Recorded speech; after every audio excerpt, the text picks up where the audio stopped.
সমূহ মিডিয়া কৰ্মীসকলক ধন্যবাদ জ্ঞাপন কৰিছোঁ। আমি মুদৈবাৰী ব্লক কমিটিৰ তৰফৰ পৰা এটা ইয়াত জইনিং আৰু ৱেলকাম চেৰিমনি আমি আয়োজন কৰিছিলোঁ। ইয়াত প্ৰায় 150তকৈ অধিক নতুন ব্যক্তি আমাৰ আদৰ্শক ভাল পাই আমাৰ লগত পৰিয়ালত চামিল হৈছে আৰু প্ৰায় 100 ইতিমধ্যে জইন কৰা আমি তেওঁলোককো আমি আনুষ্ঠানিকভাৱে আজি আদৰণি জনাইছোঁ। আৰু বিটিআৰত মুদৈবাৰী সমষ্টি আমাৰ কাৰণে এটা চেলেঞ্জৰ সমষ্টি আৰু আমি এটা কথা প্ৰতিয়ন কৰিব বিচাৰিছোঁ যে মুদৈবাৰীত এইবাৰ আমি বিটিআৰৰ ভিতৰতে সৰ্বোচ্চ ভোট লৈ পেলাই আমি জিকাৰ এটা পৰিকল্পনা কৰিছোঁ।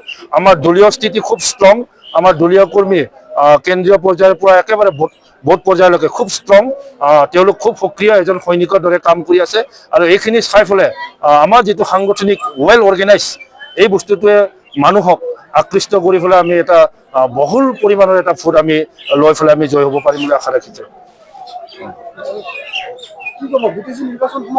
হয়, কি কয়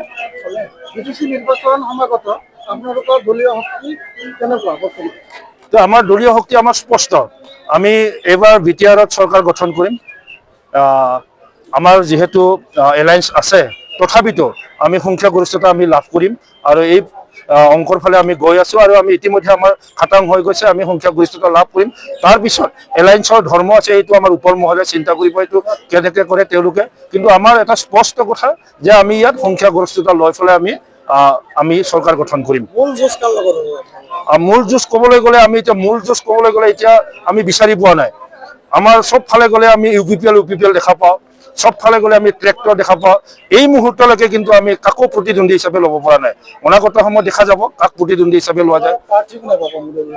প্ৰাৰ্থী সেইটো এটা হাই লেভেলৰ এটা সিদ্ধান্ত আৰু যিয়ে পাব তেওঁ এগৰাকী ভাল মানুহ হ'ব। ইয়াত বহুকেইগৰাকী আমাৰ সন্মানীয় কৰ্মী ইতিমধ্যে আবেদন জনাইছে, তেওঁলোকে ইচ্ছা প্ৰকাশ কৰিছে, এইটো আমাৰ কাৰণে ভাল লক্ষণ। যিটো দলৰ সাংগঠনিক স্থিতি মজবুত থাকে তাত আটাইতকৈ প্ৰাৰ্থী কেন্দ্ৰিক বিবাদ আৰম্ভ হয়। গতিকে ইয়াত আমাৰ এজন ভাল নেতা আমি পাম আৰু সকলোৱে আমি তেখেতক ট্ৰেক্টৰৰ ছবিত ভোট দিয়াই পেলাই আমি জড়িত।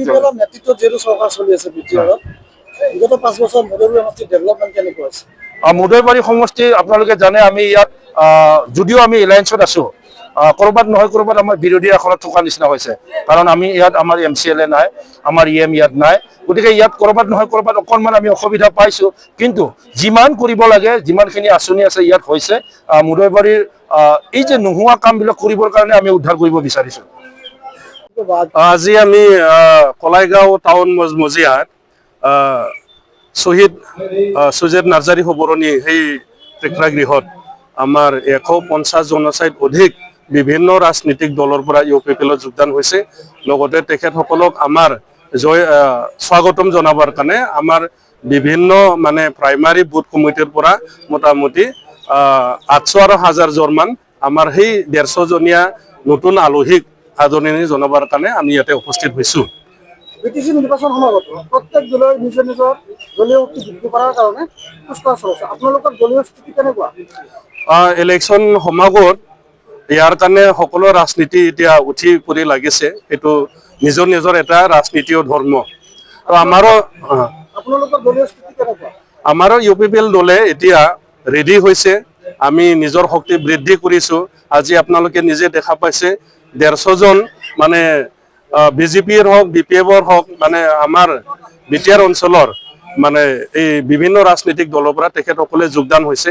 আৰু আমি কেন্দ্ৰীয় কমিটিয়ে দিয়া যিটো ফৰ্মুলা, যিটো বডি ষ্ট্ৰাকচাৰ আমি বুথ লেভেললৈকে আমি সমাপ্ত কৰিছোঁ আৰু আমি 3বাৰকৈ আমাৰ বুথ কমিটিক ফিল্ট্ৰেশ্যন কৰিছোঁ।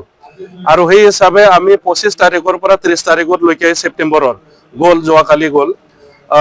মানে আমাৰ বুথ কমিটি ফেমিলি কেইটাৰ লগত আমি লগ কৰিলোঁ, কথা পাতিলোঁ। সকলো বুথ কমিটিৰ 150 জনৰ পৰা 200 জন পাৰ্টিচিপেট কৰিছে মিটিঙত। আৰু আমাৰ যোৱা 2020 চনত যিমান শক্তি আছিলে তাৰ চাই 2 গুণ শক্তি বৃদ্ধি হৈছে। কি ক'বা, দিনে দিনে UPPLৰ জনপ্ৰিয়তা বাঢ়িবলৈ ধৰিছে সৰ্বসাধাৰণ ৰাইজৰ মাজত, আপুনি কি কয়? যোৱা 2020 চনত আমি UPPLে ৰাইজৰ লগত থাকি কাম কৰিছিলোঁ, তেখেতসকলৰ সুখ দুখ আমি বুজিবলৈ চেষ্টা কৰিছিলোঁ। কিন্তু দুটামান ৰাজনৈতিক দলে যে প্ৰমোদ বড়ো চৰকাৰ আহিলে, UPPL চৰকাৰ আহিলে মাটি বাৰী কাঢ়িব, ইয়াৰ পৰা তালি টোপলা লৈ পলাব লাগিব বিটিআৰৰ পৰা, সেই এনেকুৱা অপপ্ৰচাৰ লিপ্ত হৈছিলে।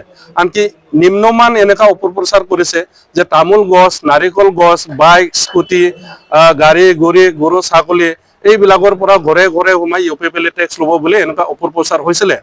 ইয়াৰ কাৰণে কিছু ৰাইজে বিশ্বাস কৰিলে আৰু কিছু ৰাইজে যোনে বিশ্বাস কৰা নাই, ডেমক্ৰেটিক চিষ্টেমটো বুজি পায়, তেখেতসকলে আমাক ভোট দিছিলে, মেণ্ডেট দিছিলে। তথাপিও ৰাইজে মানে প্ৰপাগণ্ডাটো মানে অপপ্ৰচাৰটো বেছি বিশ্বাস কৰে। এতিয়াও ক'তবা নহয় ক'তবা কৰি আছে বোলে 5 বছৰত মাটি এভেকশ্যন কৰা নাই প্ৰমোদ বড়ো চৰকাৰে, এইবাৰ 5 বছৰত কৰিব চৰকাৰত আকৌ আহিলে। এনেকুৱা এতিয়াও মানে গাঁৱে গাঁৱে সোমাই অপপ্ৰচাৰ চলাই আছে। আৰু 2020 চনত আমাৰ বৰ্ডাৰ এৰিয়া থকা 15-20খনমান গাঁও আছে যিসকলে BTCৰ পৰা বাহিৰত যাব বিচাৰিছিলে, কৰ্তন কৰাটো বিচাৰিছিলে। সেই গাঁৱৰ ৰাইজৰ ওচৰত যাই বুলি কৈছে, আমাক ভোট দিব, আমি আপোনালোকৰ গাঁও কৰ্তন কৰি দিম।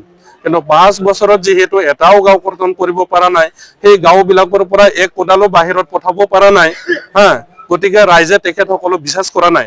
আৰু আজিৰ দিনত যিহেতু 5 বছৰ প্ৰমোদ বড়ো ছাৰৰ নেতৃত্বত ইমান শান্তি বিৰাজমান হৈছে, শান্তি স্থাপন হৈছে আমাৰ বিটিআৰত, আৰু কোনো অবড়ো গাঁও লোকে বিটিআৰৰ পৰা যাব বিচৰা নাই, আনকি বিটিআৰত সোমাব বিচাৰিছে।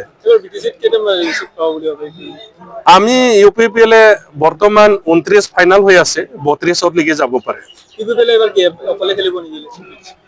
নাই, যোৱা 2020 চনতে UPPL অকলে ৰাজনীতি কৰিছে, BJP অকলে ৰাজনীতি খেলিছে, চৰকাৰহে এলায়েন্স আছে, দল কিন্তু এলায়েন্সত নাই। সেই হিচাপে আমি 2023 চনৰ পৰা আমি মেণ্টেলি ফিজিকেলি প্ৰিপেয়াৰ হৈ আহি আছো, এইবাৰ UPPL কেনেকৈ আমি মদিবাৰী সমষ্টি উদ্ধাৰ কৰিব পাৰো। যেহেতু BTC নিৰ্বাচন সমাগত, আপোনালোকে কাৰ হৈতে, আপোনালোকৰ বিৰোধী দল কাৰ লগত প্ৰতিযোগিতা হ'ব বুলি ভাবে? ৰাজনীতিক দল মানে আমাৰ ইয়াতে বিভিন্ন ৰাজনীতিক দল আছে, মানে কম বেছি সকলো লগত মানে আমাৰ প্ৰতিদ্বন্দ্বী আছে, মানে কাকো আমি দুৰ্বল বুলি ভাবা নাই। এনে মেইনলি আমাৰ BJP হ'ব, যেহেতু চৰকাৰৰ মিত্ৰজোঁট, কিন্তু মই তেতিয়াই কৈছে দলৰ লগত নাই। BPF আছে, কংগ্ৰেছ। নমস্কাৰ, সকলো আমাৰ মিডিয়া বন্ধুকলৈ মই নমস্কাৰ যাচিছোঁ। আজি আমাৰ মেধিবাৰী ব্লক সমিতিৰ উদ্যোগত এখন জইনিং কাৰ্যসূচী আমাৰ এই সুজিত নাৰ্জাৰী প্ৰেক্ষাগৃহত কলাইগাঁও মাছমজিয়াত হৈ যায়। আৰু আজি 200তকৈ অধিক আমাৰ দলত, আমাৰ UPPL দলৰ নেত্ৰী আদৰ্শ ভাল পাই আমাৰ দলত যোগদান কৰিলে, আৰু সকলোকে আমাৰ দলত তেওঁলোকক স্বাগতম জনালোঁ। আৰু আগন্তুক যি বিটিআৰ নিৰ্বাচন হ'বলৈ গৈ আছে, আৰু আমাৰ মেধিবাৰী UPPL টিম বা মেধিবাৰী UPPL ফেমিলিটো প্ৰতিদিনে আমাৰ বাঢ়ি গৈ আছে আৰু মজবুততকৈ মজবুত হৈ গৈ আছে। এইটো এতিয়া আমি যিটো পৰিৱেশ দেখিবলৈ পাইছোঁ, এতিয়া আমাৰ যিহেতুকে আৰু 1.5 মাহ সময় আছে, আৰু 1.5 মাহত কিছু নিশ্চয় পৰিৱৰ্তন হ'ব। এতিয়া মই মোৰ যিটো নেকি মোৰ দৃষ্টিভংগী, সেই দৃষ্টিভংগী হিচাপে এই 2025ৰ যিখন বিটিআৰ নিৰ্বাচন মেধিবাৰী সমষ্টিত বিশেষকৈ আমাৰ UPPL দল আৰু BJPৰ মাজত হ'ব। তথাপিতো মই এটা লক্ষ্য কৰিছোঁ যে ত্ৰিকোণ যুঁজ এটা হ'ব বুলি মই এটা অনুমান কৰিছোঁ। তথাপিতো মেইন যুঁজখন UPPL আৰু BJPৰ মাজত এই সময়ৰ যিটো নেকি এনালাইচিছ, মই তেনেকুৱা ভাবোঁ। কিমানটা চিট ল'ব বুলি সেই প্ৰশ্নটো মই উত্তৰটো দিয়াৰ কাৰণে মোৰ কঠিন, কাৰণ মই এটা সমষ্টি, ওদালগুৰি জিলাত আমাৰ খুব ধুনীয়া পজিটিভ ৰিজাল্ট হ'ব। যোৱা সময়ছোৱাতো আমাৰ ওদালগুৰি জিলাৰ খুব তেনেকুৱা পজিটিভ ৰিজাল্ট আছিলে, আৰু যদিও 2-এটা সমষ্টিত যোৱাবাৰ আমি হাৰিছিলোঁ ওদালগুৰি জিলা হিচাপে, কিন্তু এইবাৰ সেইখিনি আমাৰ ৰিকভাৰ হ'ব। বিশেষকৈ মেধিবাৰী সমষ্টিটো যোৱাবাৰ আমি কম ভোটত হাৰিবলগীয়া হৈছিলে, আৰু খৈৰাবাৰীতো আমি কম ভোটত হাৰিবলগীয়া হৈছিলে। কিন্তু 2025ৰ যিটো নিৰ্বাচন, আৰু প্ৰতিটো সমষ্টিতে আমাৰ যিটো সাংগঠনিক ভেটি প্ৰতিদিনে খুব ষ্ট্ৰং হৈ গৈ আছে, আৰু যাৰ কাৰণে আমি এটা দেখিবলৈ পাইছোঁ যে খৈৰাবাৰীও ৰিকভাৰ হ'ব, মেধিবাৰীও ৰিকভাৰ হ'ব, আৰু বাকী যিখিনি এক্সিষ্টিং আছে আমাৰ সেইখিনিতো থাকিবই। আৰু আমাৰ মেক্সিমাম চিট ওদালগুৰিৰ আমাৰ UPPL দলে এইবাৰ উদ্ধাৰ কৰিবলৈ সক্ষম হ'ব।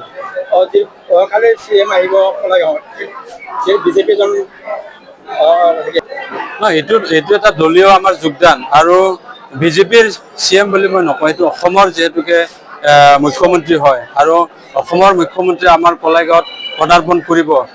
আমি UPPL দলৰ কাৰ্যকৰ্তা হিচাপে তেওঁক স্বাগতম জনাইছোঁ, কাৰণ অসমৰ এজন সন্মানীয় CM আমাৰ কলাইগাঁওহেন টাউনত আহি তেওঁ দলীয় মিটিঙতে আহক বা চৰকাৰী প্ৰগ্ৰামতে আহক, কিন্তু তেওঁ অহাৰ লগে লগে আমাৰ ইয়াত নিশ্চয় পৰিৱেশ কিছু সলনি হ'ব। আৰু লগতে আমি যিহেতুকে আমাৰ কলাইগাঁওখন এখন পিছপৰা অঞ্চল, তেওঁ অহাৰ লগে লগে যাতে আমাৰ কলাইগাঁৱত যথেষ্টখিনি অনুষ্ঠান প্ৰতিষ্ঠানবিলাক গঢ় লৈ উঠে, আৰু যিখিনি কৰণীয় কাম আছে তেওঁৰ যাতে নিৰ্দেশত বা তেওঁৰ আদেশত যাতে হয় মই তাৰে কামনা কৰিছোঁ আৰু আমাৰ CM ডাঙৰীয়াক আমাৰ UPPL দলৰ ফেমিলিয়ে সকলোৱে আমি স্বাগতম জনাইছোঁ।